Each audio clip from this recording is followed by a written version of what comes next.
In this video, we're going to consider 1,3-butadiene a little bit more. And this applies to the different dienes that we've seen, the different dienes that we'll come across, but we really focus on 1,3-butadiene because it's the simplest one, the simplest version of a diene. And so we typically draw 1,3-butadiene like I have it drawn here. And this we can refer to as the anti or the trans version, where the double bonds are on different sides of that single bond in the center. But we know that single bonds can rotate, so we can rotate around this single bond and get different conformations of 1,3-butadiene.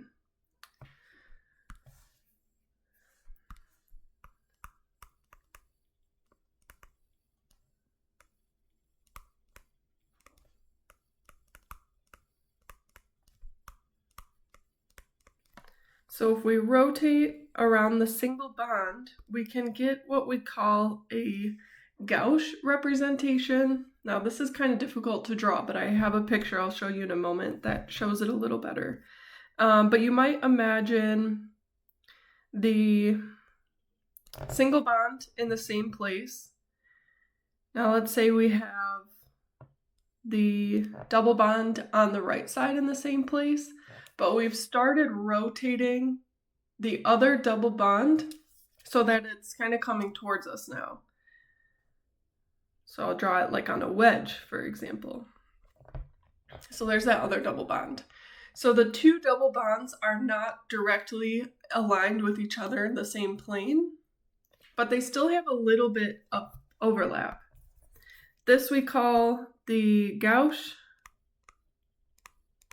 or skew representation. Now we saw with the anti or trans representation that we have perfect p orbital overlap when that 1,3-butadiene is in that conformation. I'm going to scroll up to the Dienes 2 video. We kind of drew that over here. When it's in the anti-conformation, we have perfect p orbital overlap. And so if we're rotating around that single bond, as we move to that gauche or skew conformation, we lose some p orbital overlap, so we have a slightly less stable molecule.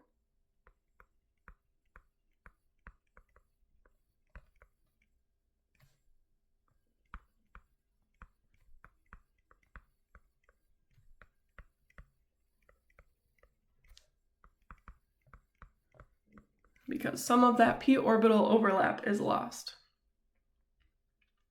Now we can continue rotating around the single bond and get to another conformation where the double bonds are in the same plane, but they are cis to each other.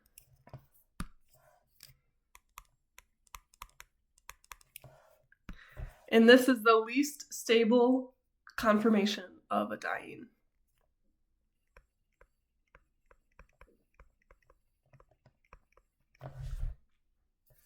So here's the image. Let me drag this up here so we can look at it.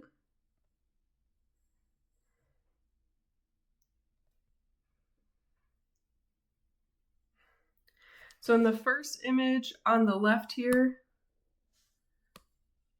we have the trans or anti-conformation where the double bonds are in the same plane. They're all in the plane of the paper. Then and this is the lowest energy. Let me scroll down a little bit. We have lower energy at the bottom here for anti. This whole thing is on an energy scale.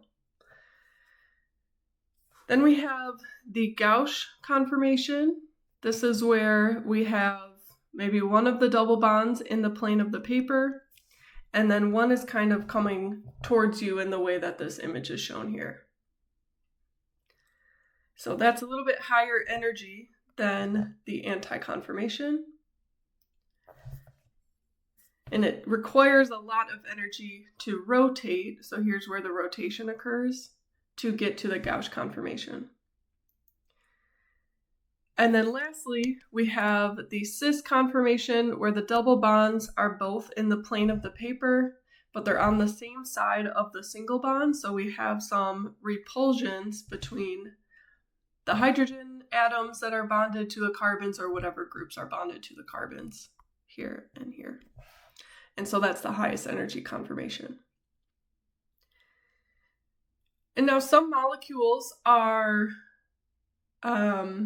locked or restricted to being in a trans or a cis conformation. For example, this is a common diene that you'll see. Draw it on the side here.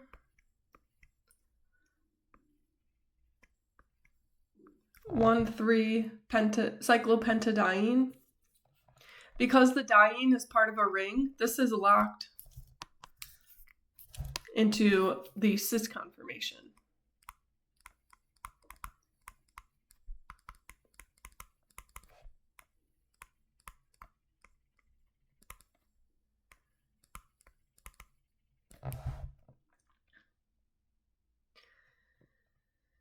So that's one example. When that molecule cannot rotate to the anti or gauche conformation, it'll be locked into the cis conformation.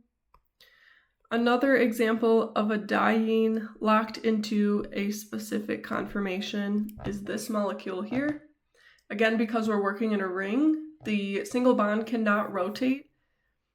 We have a trans conformation here, and so this molecule is locked into the trans diene conformation.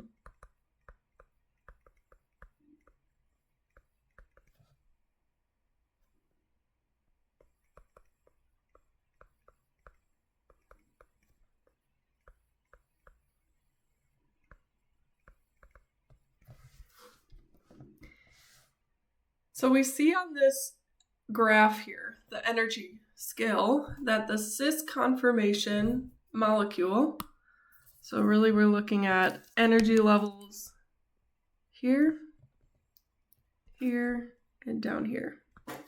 So the cis conformation compared to gauche compared to anti is the highest energy conformation. A higher energy conformation is less stable. That also means that it's more reactive. So the next group of reactions that we'll talk about in this class involve dienes that are in the cis conformation.